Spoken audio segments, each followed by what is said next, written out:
In this video, we're going to look at arc lengths in polar form. So suppose we have a curve in polar form and we've got some angle here, theta, and some value of r here. Now, suppose I change the angle by a tiny amount, d theta. Well, here's a big arc length here. Let's call that A. Now, when I do that, that arc length changes. So let's work out what that change in arc length is. So what do I actually have here? Well, my r changes from this to this. So I've got a dr here. Now, what about this arc length here? Well, that arc length, just using the standard arc length formula, because this is the arc of a circle, is just r d theta. So I've got r d theta there. And then if I take an infinitesimally small change in theta, this line approaches a straight line, which means that I can say that as d theta approaches 0, my change in the arc length, A for arc length, not area, is the square root of dr squared plus r d theta squared. Okay, so if I divide this by d theta, what do I get? Well, let's divide this by d theta, which involves dividing the inside of this by d theta squared. That's going to give me dr over d theta, or dr by d theta squared. And here the d theta squared just cancels and I'm left with r squared.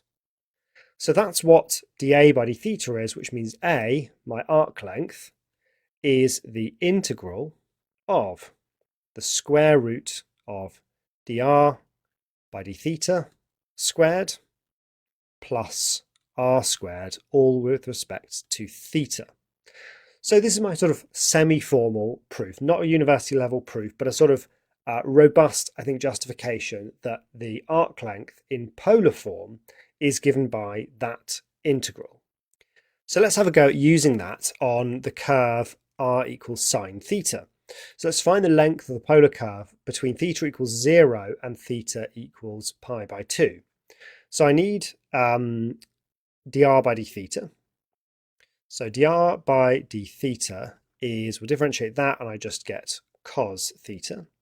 So I can just go for it now. It's the integral of, what's the square root of r squared? So that's sine squared theta plus dr by d theta squared. That's cos squared theta. Well, that's convenient, isn't it? D theta between 0 and pi by 2. Well, look, the square root of sine squared theta plus cos squared theta is just 1. So I'm integrating 1 with respect to theta, and it's theta. And now I just sub in 0 and pi by 2, and sub in pi by 2, and I get pi over 2. Sub in 0, I get 0. Now, that's quite a nice answer. Why was that? Well, recall from your polar curve sketching days that r equals sine theta just looks like a circle, like that. And it's actually a circle with a radius of a half. And so what were we actually doing there? We were finding the length of the circle here. It's just half of the circle with a radius of a half.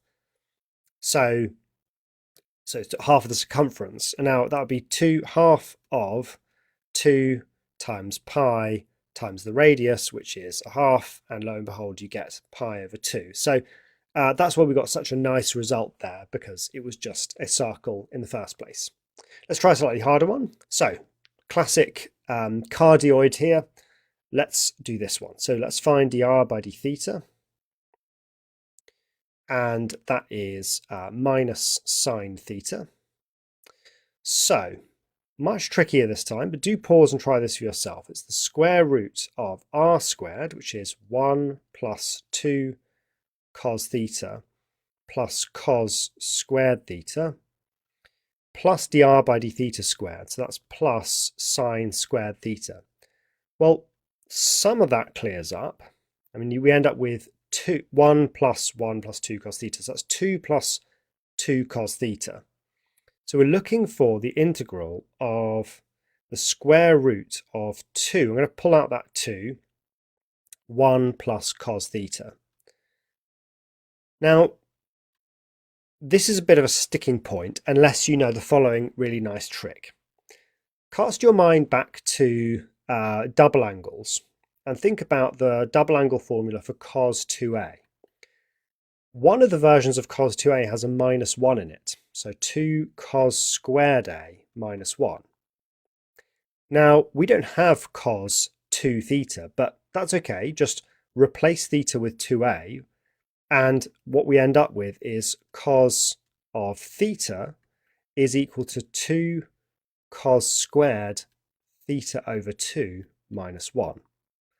Now, that's actually really clever, because look what happens.